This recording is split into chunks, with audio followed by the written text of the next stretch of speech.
चलिए आज खबर एक्सपर्ट धर्म दर्शन में आपको दर्शन कराते हैं अद्भुत, अकल्पनीय, अद्वितीय, निराकार, दुख हरता श्री रामलाल जी महाराज और गुरुदेव भगवान चंद्रमोहन जी महाराज की पताका फहराने वाले योग साधन केंद्र जयपुर स्थित श्री सिद्ध योग सदगुरु छायाधाम के यहाँ बैठना है। श्री सिद्ध गुफा समाई आश्रम धाम, जिसके कण कण में विराजमान है आनंद कंद प्रभु श्री रामलाल जी महाराज और चंद्रमोहन जी महाराज। इनकी महिमा अपरंपार है। जो भी भक्त इनके दर पर जाते हैं उनकी मुराद अवश्य पूरी होती है। ऐसा ही एक योग साधन केंद्र स्थित है राजस्थान के जयपुर में, जो कि श्री सिद्ध योग छायाधाम के नाम से जाना जाता है।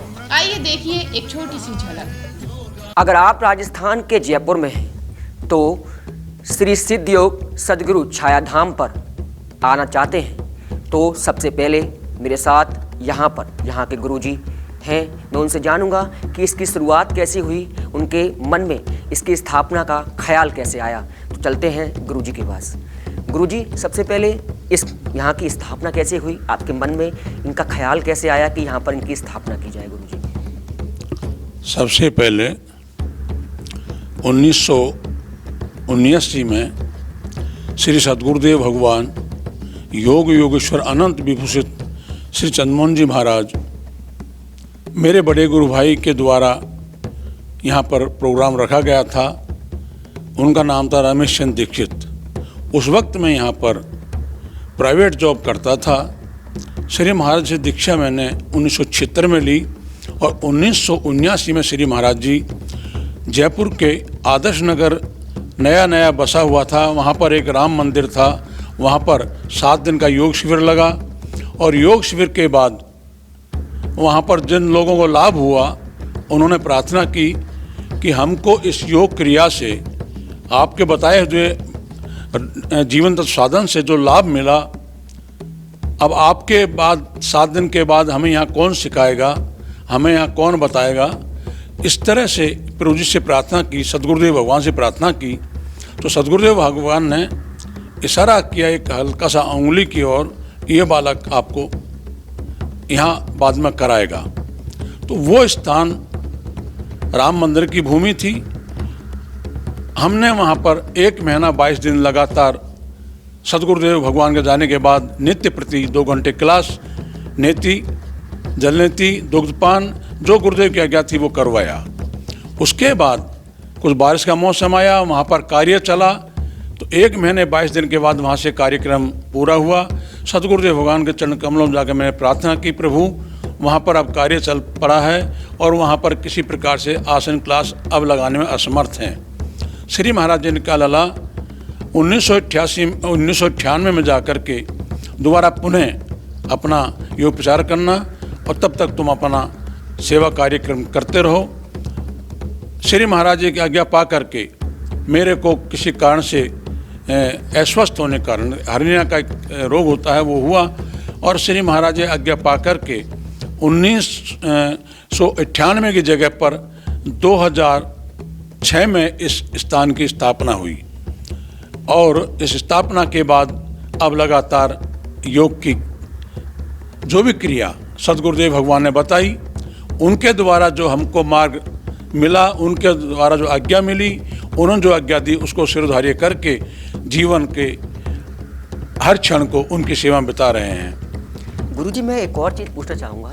यहाँ पर चंद्रमोहन जी महाराज और रामजी महाराज की यहाँ दोनों मूर्तियाँ लगी हुई हैं। ये मूर्तियाँ कैसे आपने स्थापित की, कहाँ से आप इनको लेके आए, जरा इनके बारे में बताइए थोड़ा सा। मूर्ति का प्रचलन सिद्ध गुफा पर नहीं था, लेकिन सदगुरुदेव भगवान के श्री चरण कमलों में एक बार मैं प्रार्थना की, दीनानाथ अगर कभी मूर्ति के लिए कृपा कर दे तो मैं, उन्होंने कहा, लला गुफा पे तो नहीं है, असंभव है, तुम जयपुर रहते हो, जयपुर में तुम्हारा रहना होगा। मैं रहने वाला एक गांव का हूँ, गंवारा गांव है, एक नदी बहती है और वहाँ से गंगापुर सिटी में अभी भी श्री महाराज जी के द्वारा स्थापित किया हुआ स्थान है जहाँ श्री महाराज ने अपनी छड़ी घुमाई थी। वो स्थान आज भी है, आगे भी रहेगा। श्री महाराज जी का पहला प्रोग्राम गंगापुर सिटी में 1983 में हुआ, दूसरा प्रोग्राम महाराज जी 7 दिन का और दूसरा प्रोग्राम महाराज 7 दिन का 1986 में हुआ। बहुत बड़ा योग प्रचार हुआ, ऐसा शायद गंगापुर सिटी में पहला इतिहास था। तो उस आज्ञा को पा करके और श्री महाराज आज्ञा लेकर के मूर्ति के लिए हमने महाराज जी से प्रार्थना की। तो कहा कि जब तुम गंगापुर के बजाय जयपुर बनाओगे तब वहाँ पर तुम मूर्ति की स्थापना कर देना। उस वक्त आज्ञा लेकर के मूर्ति की स्थापना का ये शुभारंभ हुआ। ये गुरुदेव कृपा से हुआ, प्रभु जी कृपा से हुआ, और ये मूर्ति उन्हीं के द्वारा बनी हुई है। इनकी मूर्ति को हर कोई बना नहीं सकता। ये मूर्ति बनाते वक्त जो सदगुरुदेव भगवान ने मूर्ति बनाई, उसके लिए बनाने वाले शिल्पकार ने मना कर दिया कि भाई मुझ पर नहीं बनेगी। मैंने बोला अब तुमने इस पत्थर को इनके निमित्त बनाने का मन बनाया है तो ये जैसी बन जाएगी वैसी मैं इसको ले लूँगा, लेकिन इस बनी हुई मूर्ति को मैं आपको वापस नहीं दूंगा। इस सदगुरुदेव भगवान की मूर्ति को बनाने के लिए एक ही मूर्ति बनाने को 4.5 महीने लगे, और प्रभु जी की मूर्ति केवल उन पर 20 दिन में बन गई। तो उनको बनाने के लिए उस शिल्पकार ने खुद ने आकर के यहाँ पर स्थापित करवाने का मन रखा। जैसे प्रभु जी ने कृपा की वैसा बन गया। आप कभी यहाँ आएंगे, साधना करेंगे तो इसमें कितनी बड़ी कृपा है ये आप पाएंगे। यहाँ पर मूर्ति से बात नहीं है, यहाँ पर जो गुरुदेव ने साधना बताई है उनके सामने बैठ करके जब साधना की जाती है तब मालूम पड़ता है कि मूर्ति है या स्वयं साक्षात विराजमान है। गुरु जी, मैं एक चीज़ और पूछना को, इस गद्दी पे जो इसकी महत्वता जरा बता दीजिए। इस गद्दी का क्या महत्व है, कैसे इसकी स्थापना हुई, कैसे क्या? गद्दी का महत्व ये है कि इस पर श्री महाराज जी की दोनों की मूर्तियाँ विराजमान हैं। जब भी यहाँ पर आरती करके या कोई बड़ा महापुरुष, बड़े गुरु भाई या प्रवचन करता कोई आता है, वो बैठ करके अपने विचारों को, योग प्रचार को, योग क्रियाओं को, अपने द्वारा अच्छे विचारों को प्रकट करने का मौका देते हैं। यहाँ बैठ करके आने वाले जिज्ञासुओं को उनके प्रश्नावली का अथवा उनकी जिज्ञासा का उत्तर दिया जाता है, उनकी जिज्ञासा शांत की जाती है। श्री सिद्ध योग सद्गुरु छायाधाम आश्रम में पूजा पाठ के अलावा अन्य यौगिक क्रियाएं, उनके साथ साथ सत्संग भी कराया जाता है, जिसके बाद प्रवचन देने वाले योगियों के लिए अलग से स्थान बनाए गए हैं। वहीं प्रभु जी पर बनी रामायण का हफ्ते में एक बार पाठ अवश्य कराया जाता है। पूरे मैं विश्व की बात करूं तो आपने सिद्ध योग के बारे में अभी नहीं जाना है, लेकिन सबसे पहले सिद्ध योग की शुरुआत कहाँ से हुई, कहाँ से कैसे इसकी शुरुआत हुई, वो मैं आपको बताता हूँ। सिद्ध योग की शुरुआत सबसे पहले समाई धाम से चंद्रमोहन जी महाराज और रामलीला प्रभु के महाराज जी के कर कमलों के द्वारा हुई थी। और आज ये इसका प्रचार प्रसार पूरे भारत में जिस तरीके से फैल रहा है, उनके जो यहाँ पर मंदिर हैं वो बनते चले जा रहे हैं। और हम यहाँ पर आए हैं जहाँ पर ये सिद्ध योग किया जाता है। मेरे गुरुजी मेरे साथ हैं।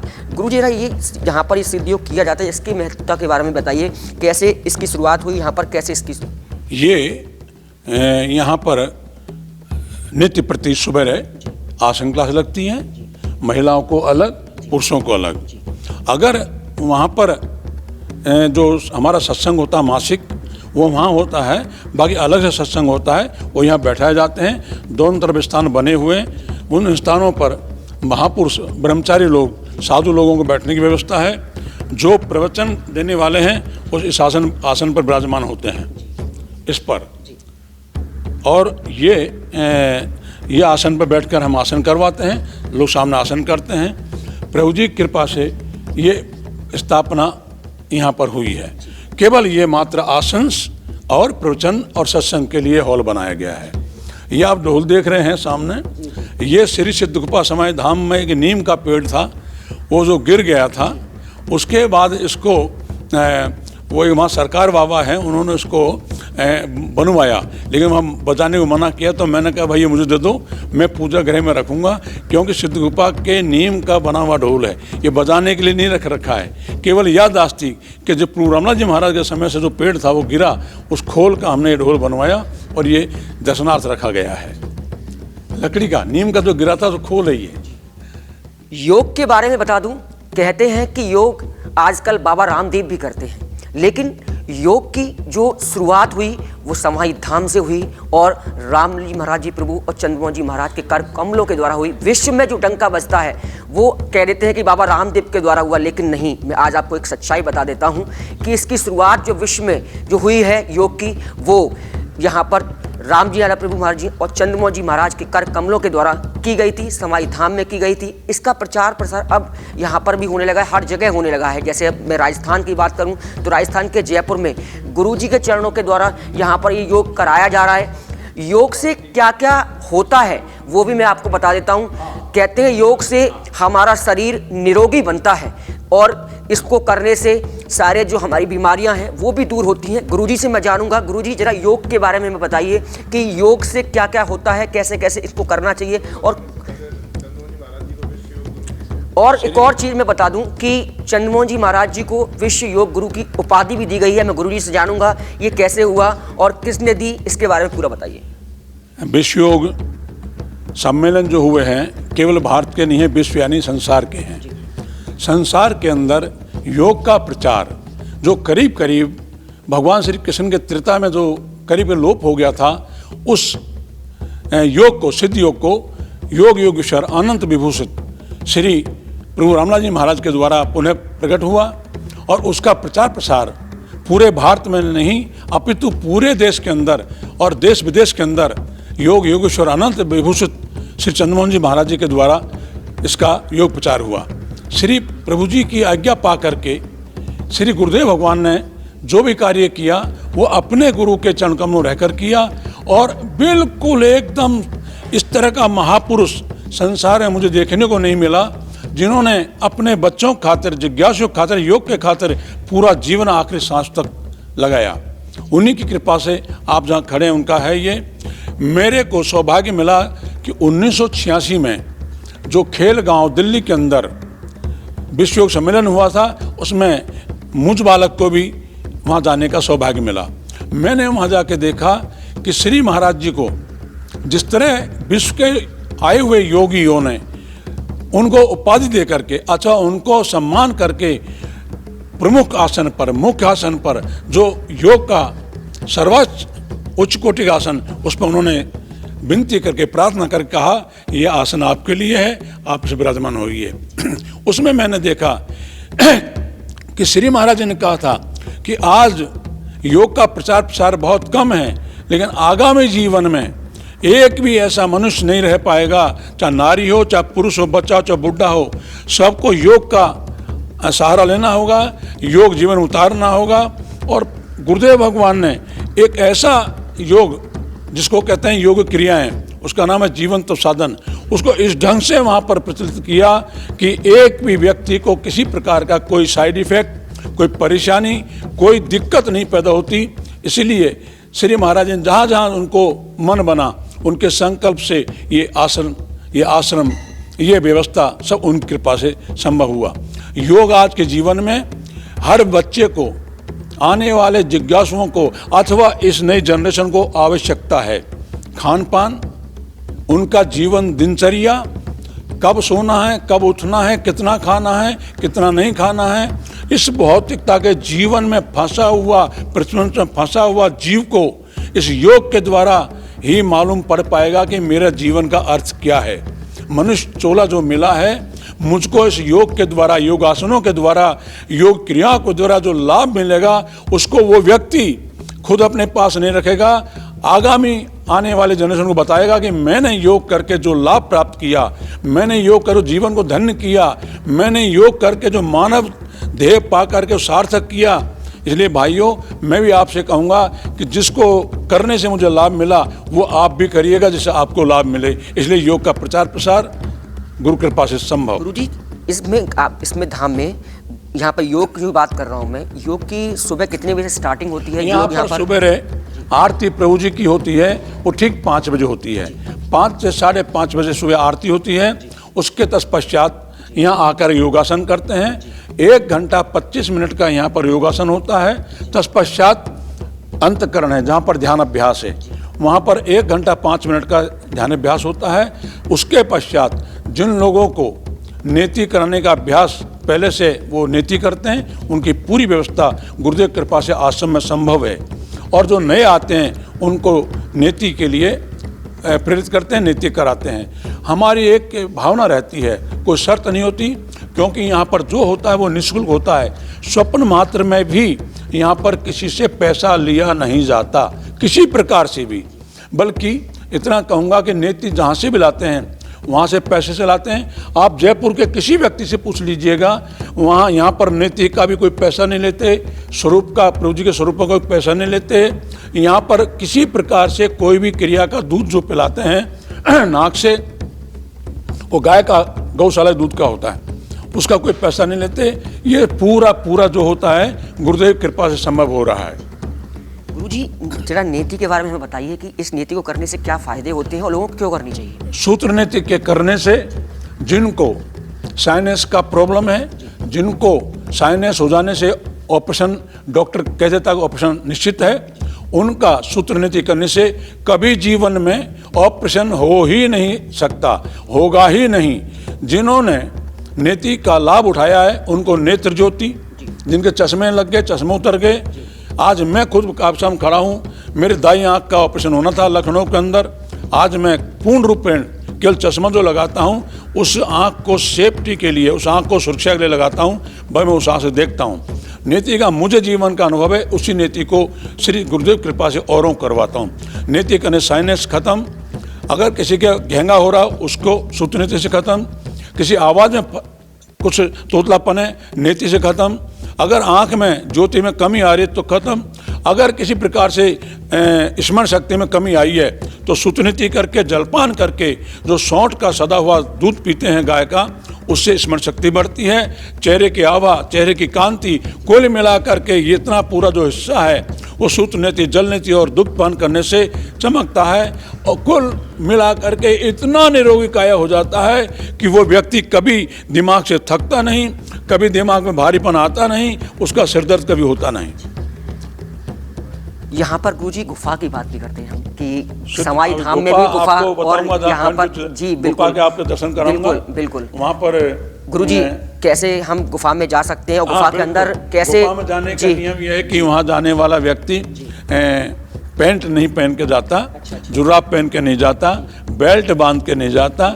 वहाँ पर जितने भी जाते हैं वो यहाँ पर पीताम्बरी लगी रहती है, उनको लगा करके जावें। अगर किसी प्रकार से वो व्यक्ति नहाने के बाद में लेटरिन वगैरह चला गया हो तो उनसे हम ना करते हैं।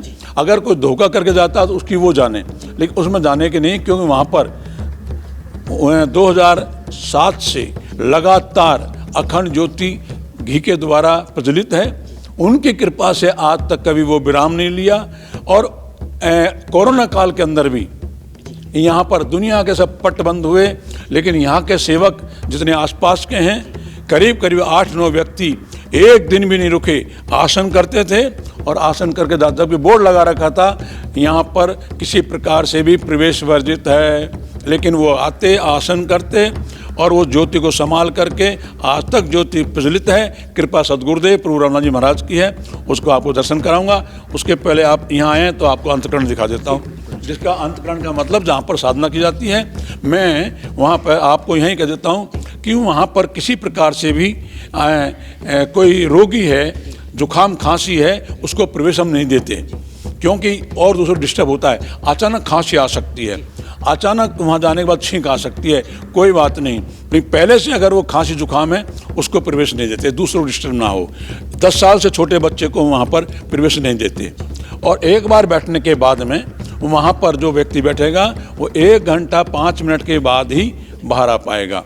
इसलिए मैं वहाँ चल के आपको ज़्यादा बोल नहीं पाऊंगा, आपको यहाँ बता दिया। कहते हैं गुरुजी ने बताया कि अंतःकरण में अगर हम जा रहे हैं तो यहाँ पर सबसे पहले ये रामायण, मैं कैमरामैन से कहूँगा जरा दिखाएं जो रामायण है और जो पढ़ने के लिए वो रखे हुए हैं। यहाँ पर जी महीने का दूसरा रविवार और महीने का चौथा रविवार को यहाँ पर मॉर्निंग को 8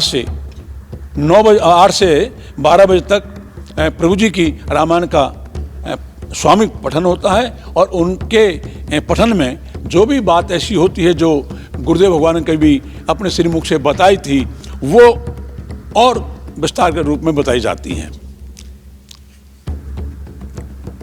रामायण की अगर हम बात करें तो गुरुजी दिखा रहे हैं यहाँ पे राम जी यहाँ पर सिद्ध गुफा यहाँ पर के द्वारा और जो है उसके बारे में बता रहे हैं। यहाँ पर 85 रामायण है, 85 व्यक्ति एक साथ बैठ सकते हैं। रामायण पढ़ने वाला व्यक्ति पैंट पहन के नहीं बैठेगा, वो धोती अथवा पीताम्बरी पहन के बैठे। और सदाचारी व्यक्ति हो उसमें मन लगे, बैठे, बाकी सुने कानों से, आनंद लेवे। प्रभु जी की लीलाओं का जीवन में उतारने के लिए ये हम कि वो सर्वशक्तिमान जो सब कुछ करने में समर्थ थे, उन्होंने भी एक मानव चोला धारण करके हमको तुमको आदर्श के रूप में एक योग का मार्ग, एक रास्ता बताया।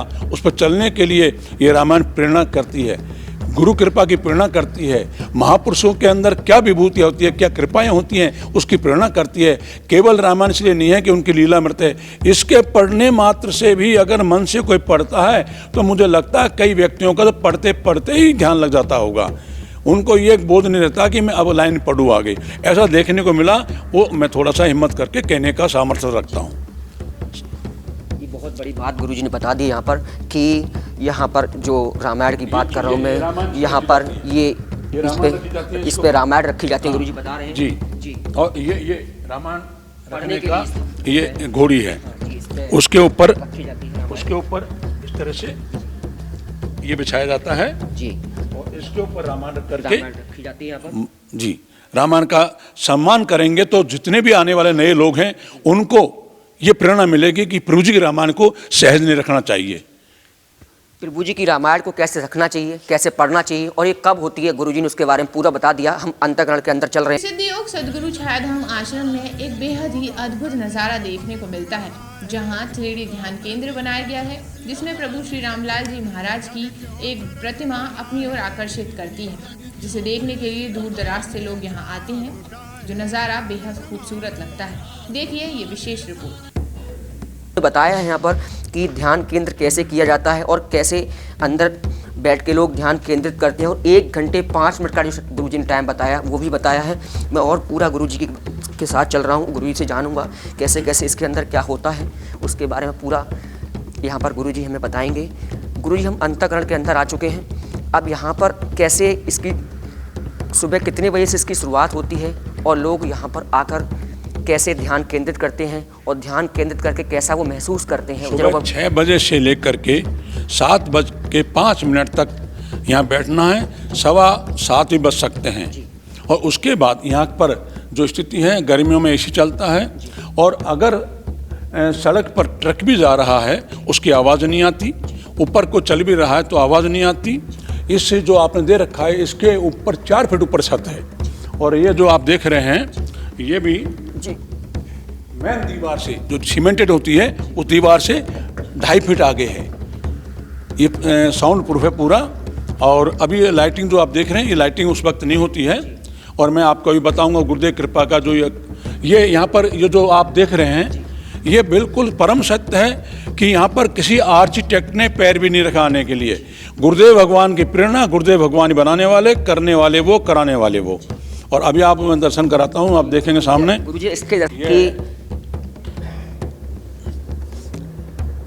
ये यहाँ पर एक बहुत ही अद्भुत चीज़ हमें गुरुजी बता रहे हैं कि प्रभु जी ने सब कुछ प्रभु जी ने किया है। गुरुजी बता रहे हैं, हाँ बिल्कुल, करने वाले प्रभु जी सब कुछ। और ये पूरा साउंड प्रूफ है, गुरुजी ये भी बता रहे हैं। हाँ। क्योंकि यहाँ पर कोई बाहर की आवाज़ यहाँ पर नहीं आती है। आप आसानी से अपना आसन में बैठ सकते हैं और ध्यान केंद्रित कर सकते हैं, क्योंकि बिल्कुल भी साउंड नहीं है। गुरुजी बता रहे हैं। मैं आपको खुद को प्रैक्टिकल बताऊंगा। जी आप जी इसलिए मैं थोड़ा सा लाइटिंग किया जी हुआ हूं। जी जी ये आप देख रहे हैं सामने, ये यहाँ का बना हुआ पूरा प्रभु जी का स्थान आसन है। ये जो शिवलिंग का जो आप देख रहे हैं, जो ये मैं आपको अंदर ले चलूँगा, ये स्फटिक मणि है। ये स्फटिक मणि जयपुर में इतनी बड़ी नहीं मिल पाई, पर जब जिस वक्त यहाँ पर हमने माइक जो यहाँ का साउंड का सिस्टम जमाया, तब बात चल रही थी कि स्फटिक मणि जयपुर में केवल 1.25 इंच की तो मिलती है प्योर, लेकिन ओरिजिनल नहीं मिलती। उसने कहा, वो जैनी था, जैनी है, यहाँ जयपुर में उनका जौहरी बाज़ार में अपना खुद का शॉप है, दुकान है। उन्होंने कहा कि मेरे साधु रहते हैं स्विट्ज़रलैंड में, उनसे मैं बात करता हूँ, वो इसका काम करते हैं। ये वहाँ से मंगाई थी। ये यहाँ केवल ये इसका आकार 2.5 इंच का गोलाई और 6 इंच का ऊंचा। मैं आपको अंदर जाके बताता हूँ। और यहाँ पर हम जो ज्योति है, स्फटिक मणि है, वहाँ पर अंदर जो गुरुजी हैं वहाँ पर चलते हैं गुरुजी के साथ, और गुरुजी पूरा विस्तार से बताएंगे यहाँ पर उसके बारे में। जी मैं देखना चाहता हूँ गुरुजी इसके बारे में बताएंगे पूरा। ये जो शिवलिंग है, ये स्फटिक मणि है प्योर।